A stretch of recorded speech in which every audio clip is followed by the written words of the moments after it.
So, Patrick, I'm Dan from Enemy. Hey, Dan. Thanks for joining us. If you could tell us about your character, Ocean Master. I thought you meant just about my character as Patrick, but I have a good solid character.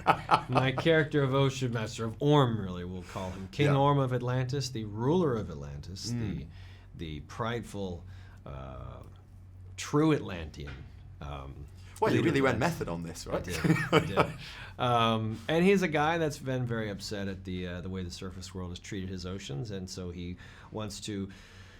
One of his storylines, along with Arthur's sort of Aquaman, throws this on its side. But his whole goal is to round up 4 of the 7 undersea kingdoms and go wreak havoc on the surface world for destroying his oceans. It's like a sort of wet Game of Thrones that plays out, over a film rather than a series. Sure. Yeah. Yes. I hadn't thought of that. Do you? I mean, he's, if you don't mind me saying, a bit of a bastard. Did you channel any particular political despots to get in character for him? No, because I think he has a lot. I see where you're going, and I do think he's very nationalistic in his approach of Atlantis. You're not falling into that trap, are you? But no. You know why? Because I like Orm. Right. Yeah. Okay. The swimming. I mean, so much of it was swimming, but I could not work out how often you got wet during the making of this film. Very little. Right. Very little. Yeah. Only coming out of the water, which ended up being a lot of a CGI, a VFX effect of sort of this water, sort of hologram sort of version of me. But I actually was there on the beach shooting that stuff.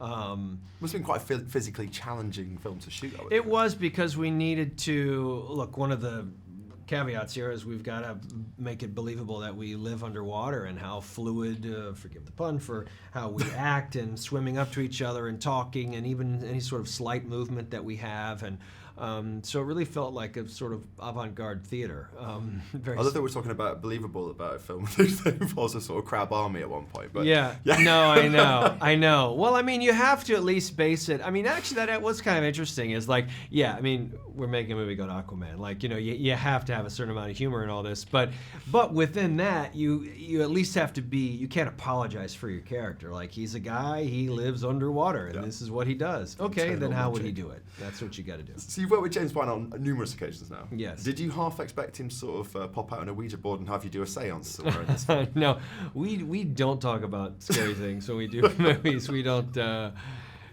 So he's not kind of constantly pranking people by leaving an Annabelle. No, we have fun. We have a good open vibe on set, but it's we're both pretty hard workers. So we show up and get it done and get out of there. What works so well about that relationship between the two of you, do you think? Man, I think it's that good. We have a good balance of one, you get along. I think that's probably the most important. There's a tremendous amount of trust there. I believe in his vision. I think he trusts me. He wants to push me. He wants to. So there's a lot of faith there. And the movies work.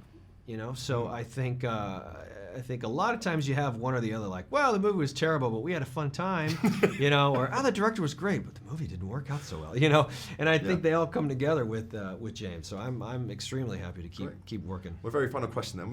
Willem Dafoe, is he as wise as he seems? What was the most sort of gnomically wise thing? He is like this crazy yogi. He's awesome. He's just fantastic. I mean, I've been such a huge fan of his for so long.